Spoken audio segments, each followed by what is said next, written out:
Este aqui é um vídeo bastante simples para as pessoas que já decidiram mudar o comportamento para enriquecer financeiramente. Porque, afinal de contas, não adianta apenas a gente querer, porque querer todo mundo quer, é necessário ter um comportamento diferente para colher resultados diferentes. Então vamos lá, esse aqui é o vídeo que tem o mínimo necessário para que você possa enriquecer financeiramente.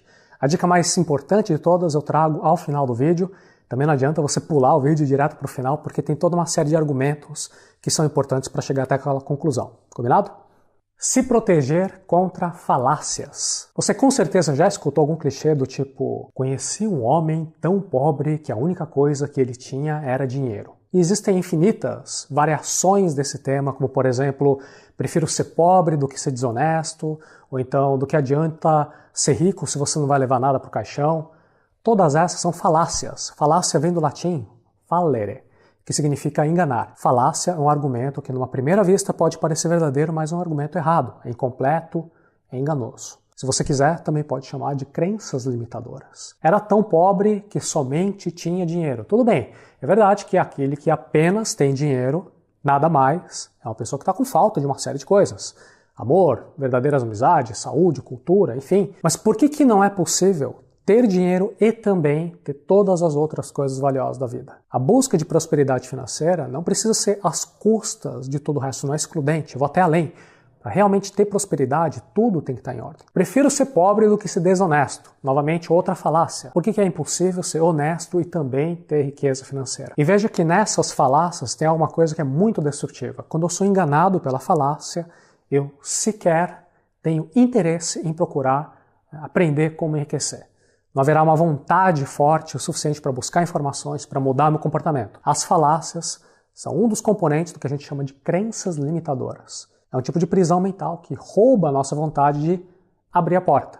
Então, uma pessoa que fortemente acredita nas falácias, não adianta você entregar uma chave na mão delas, porque ela não tem interesse, curiosidade, vontade de girar a chave e abrir a porta. Parece que é simples, mas esse primeiro passo já é um trabalhão. E está de parabéns quem conseguir implementar e ir para o próximo passo. Passo número 2, definir objetivo de qualidade. Esse aqui é o segundo passo. Somente depois de eu não estar mais aprisionado pelas crenças limitadoras, aí sim eu tenho a capacidade de ter uma visão, de definir qual que é o objetivo. E para que a qualidade dos objetivos seja boa, eu preciso de um mínimo de educação financeira. Quero dar um exemplo. Se o meu objetivo é, eu quero fazer então uma viagem, eu quero um carro novo, carro do ano, e eu quero morar num bairro bom, eu quero morar num bairro melhor. Por que a educação financeira é importante? Porque se eu não tenho o mínimo de educação financeira, é bastante provável que eu concretize agora todos esses objetivos num estalar de dedos. Como é que eu vou fazer isso? Eu vou pegar meu talão de cheque, vou pegar um cartão de crédito e vou comprar tudo isso parcelado. É ou não é verdade? Aliás, tem uma quantidade absurda de pessoas hoje que faz exatamente isso. Vai para a agência de viagens, compra um pacote, divide em 10 vezes, aí na volta dá um pulo na concessionária, divide um carro novo em 24 vezes e aproveita no meio do caminho, para na imobiliária, conversa com o corretor, pergunta quais são as opções da casa dos sonhos e assina um monte de contrato e se endivida pelos próximos 30 anos. 30 anos de endividamento. Parece loucura? Mas, infelizmente, é o que muitas pessoas fazem. E aquele objetivo formulado foi alcançado. Viagens, carro novo, casa dos sonhos. O problema é que tudo isso é objetivo de consumo. Não é um objetivo de enriquecimento financeiro. O que é um exemplo de um objetivo de enriquecimento? Seria algo mais ou menos assim. Eu quero fortalecer a minha educação financeira, quero quitar minhas dívidas, porque eu estou pagando juros muito altos, e eu quero construir patrimônio, quero investimentos acumulados em diferentes aplicações. Veja que para muitas pessoas esses objetivos não são tão bacanas, como por exemplo viajar, trocar de carro e morar bem. E muitas vezes o caminho adiante para enriquecer financeiramente vai exigir abrir mão de prazeres imediatistas, principalmente se o prazer imediatista vem de uma compra parcelada. Isso é responsabilidade, é parar de gastar aquele dinheiro que a gente ainda não tem. Aliás, tem um ponto que é tão importante que merece ficar em destaque. Ponto número 3. Entender que apenas a renda não é medida de riqueza. Você simplesmente não tem ideia da quantidade absurda de pessoas que entram em contato conosco aqui por e-mail. Aliás, e-mail é o nosso canal oficial de comunicação, é o e-mail contato@arataacademy.com, porque nem sempre a gente consegue responder todas as mídias sociais, são várias, mas sempre que você manda um e-mail, a nossa equipe responde. E nos e-mails eu vejo muitas pessoas que ganham bem, ganham aí R$5.000 por mês, R$10.000 por mês, ganham R$20.000 por mês, e mesmo assim são pessoas que não possuem basicamente nada. Sabe por quê? Porque elas gastam tudo. E além de gastar tudo, elas ainda têm uma série de dívidas, com um monte de coisa que elas compraram parcelado. Tem dívidas pelos próximos 30 anos. São pessoas que não investem corretamente, deixam dinheiro parado na poupança por não ter tido interesse de ir atrás de outras opções. São pessoas que até acham bonitinho todo mês ver que aquele número que está na poupança está subindo, então tem a impressão que o dinheiro está crescendo.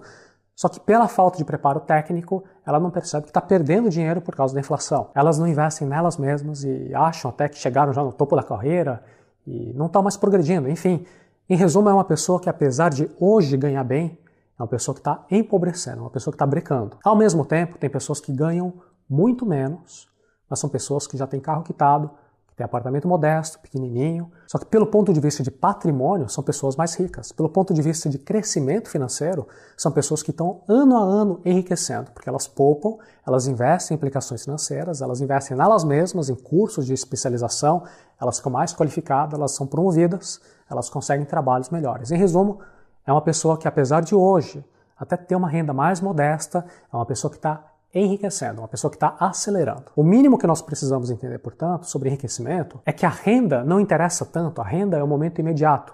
O que interessa é o processo. E agora eu quero te trazer para as aulas de física que a gente teve na escola. Lembra da cinemática? Cinemática é o estudo do movimento. E a gente aprendeu que uma coisa é velocidade e outra coisa é aceleração. Renda é a sua velocidade atual. É uma fotografia de como é que você está hoje. E para o longo prazo vai interessar muito pouco se hoje a sua renda é alta ou se a sua renda é baixa. Por quê? Porque riqueza é a sua aceleração, ou seja, se você está acelerando ou se você está brecando. Mantendo a aceleração atual, o que vai acontecer com você daqui a 1 ano, daqui 5 anos, daqui 10 anos? Existe um processo de enriquecimento ou um processo de empobrecimento. Eu já falei sobre isso lá no nosso vídeo, o resumo do Homem Mais Rico da Babilônia. Se você ainda não viu, confere lá e baixa o e-book que vai te ajudar bastante. Quarto ponto, enriquecimento. Veja, portanto, que tudo que nós falamos aqui foi uma preparação para chegar até esse ponto, ponto número 4. Como é que eu entro no modo acelerado para aumentar a minha velocidade? Como é que eu faço com que minha renda cresça cada vez mais? A medida mais urgente é tapar os buracos do balde. Então, se a gente tem hoje dívidas, financiamentos com juros muito altos, então algo tem que ser feito para que esses juros não fiquem corroendo o patrimônio. Repare que em algumas situações especiais existem alguns juros mais baixos, que aliás até podem ajudar. Por exemplo, se você tem um negócio próprio altamente lucrativo, você paga um pouquinho de juros, porque você tomou um empréstimo bem planejado para esse negócio. Nesse caso, se o lucro for tão alto que compensa pagar também os juros e ainda sobra, está sendo interessante. Existem 1000 outras exceções, mas como o próprio título, a proposta desse vídeo é o mínimo que nós precisamos saber sobre enriquecimento, então não vamos entrar em detalhes das exceções, das situações especiais. Estamos falando aqui das regras gerais. O básico é modificar os hábitos de consumo para que todo mês sobre em vez de faltar. E a sobra tem que ser direcionada de uma forma inteligente. Não adianta apenas poupar. Tem que ser feito um investimento em diferentes modalidades, tanto aqueles de baixo risco, alguns de risco mais controlado, e também em você, para que você se torne uma pessoa mais capacitada e que você se sinta mais confortável gerenciando o seu patrimônio. Eu sei que falar é muito fácil, não é? Segredo não existe, as ideias são simples mesmo, só que são pouquíssimas as pessoas que realmente vão implementar uma mudança de comportamento. Então aí vem a pergunta mágica, o que pode ser feito especificamente com relação a tudo isso? Então vem a quinta ideia. Construa seu patrimônio. Tem muitas formas para isso, eu quero te passar uma bitolinha bastante simples, de exemplo, e é algo que funciona para muita gente.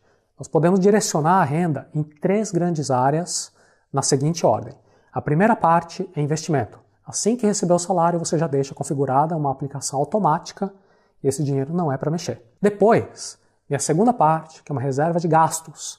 Sempre que você tiver uma vontade de fazer uma compra maior, algum mimo, alguma extravagância, você vai até aquela reserva de gastos, vê se você tem disponível e daí você compra à vista com desconto e ainda por cima não vai ter que se endividar com parcelamento ou ficar pagando juros à toa. Terceiro passo, depois de tudo isso, depois de reservar para o investimento e para os gastos, aí sim, o que sobrar, nós vamos pagar os gastos do mês. Transporte, alimentação, enfim, todos os gastos recorrentes. E essa não é uma ideia nova, isso também a gente já viu em detalhes no vídeo O Homem Mais Rico da Babilônia. Confere lá e baixa o e-book que tem todos os detalhes que você precisa.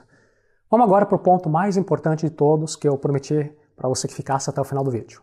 Sexto ponto, vencendo a maior limitação de todas. Lembra que nós falamos de falácias, de crenças limitantes? A maior de todas as falácias, sem dúvida, é a seguinte: não, mas hoje eu não consigo criar essa reserva de gastos que você está falando, muito menos ficar investindo, porque nunca sobra nada para mim. Quando eu ganhar mais, depois, aí tudo bem. Só que hoje não dá, hoje eu não consigo. Esse é o pensamento mais danoso para o seu enriquecimento. Lembra que eu tenho contato com muita gente. Tá? Tem pessoas que têm uma renda enorme, mas para elas também não sobra. E a verdade é a seguinte: com a mentalidade errada, nunca vai sobrar. Quem está com a mentalidade errada vai... Primeiro momento que tiver um aumento de renda, essa pessoa também vai aumentar os gastos. Quando ela recebe um aumento, ela quer trocar de carro, ela vai entregar algum financiamento, ela vai comprar alguma coisa, ela vai se comprometer com algo.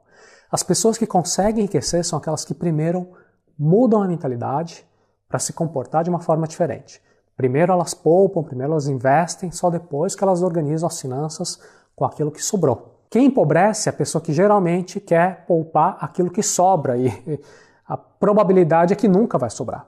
7º ponto são os próximos passos. Perfeito, a partir do momento que a gente faz tudo isso, nós conseguimos aquela aceleração ideal, ou seja, nós entramos finalmente num processo de enriquecimento. Faz sentido para você? Agora vamos ser bem honestos, né? Pé no chão. Se eu estou separando, digamos, R$100 por mês para meus investimentos e R$100 por mês para os meus gastos, para muitas pessoas isso ainda é muito pouco. Mas é o primeiro passo, isso aqui já estamos começando, né? É o primeiro passinho. Para dar os próximos passos eu tenho que me concentrar também e me tornar um criador de valor cada vez maior. Não interessa se esse valor eu vou oferecer enquanto empregado numa organização, enquanto empreendedor, no meu negócio próprio, enquanto funcionário público, enquanto prestador de serviços, enquanto, sei lá, importador, comerciante, não interessa o que você faz. Mas quando eu consigo aumentar o valor do meu trabalho, a minha renda tem saltos quânticos, tem saltos muito importantes. Só que a gente vai um passo de cada vez. Essa conversa aqui foi muito despretensiosa, é o mínimo que a gente precisa saber a respeito de enriquecimento financeiro. Agora, o que eu sugiro é que você visite o link que vai aparecer aqui no vídeo e você encontra lá aquele e-book que eu falei para você baixar e ler agora. Eu recomendo que você faça isso agora. É um mini e-book que continua esse papo todo e você vai devorar em alguns minutinhos, é bem rápido e vai fazer uma enorme diferença para você. Meu nome é Seiji Arata, da Arata Academy. Um abraço forte.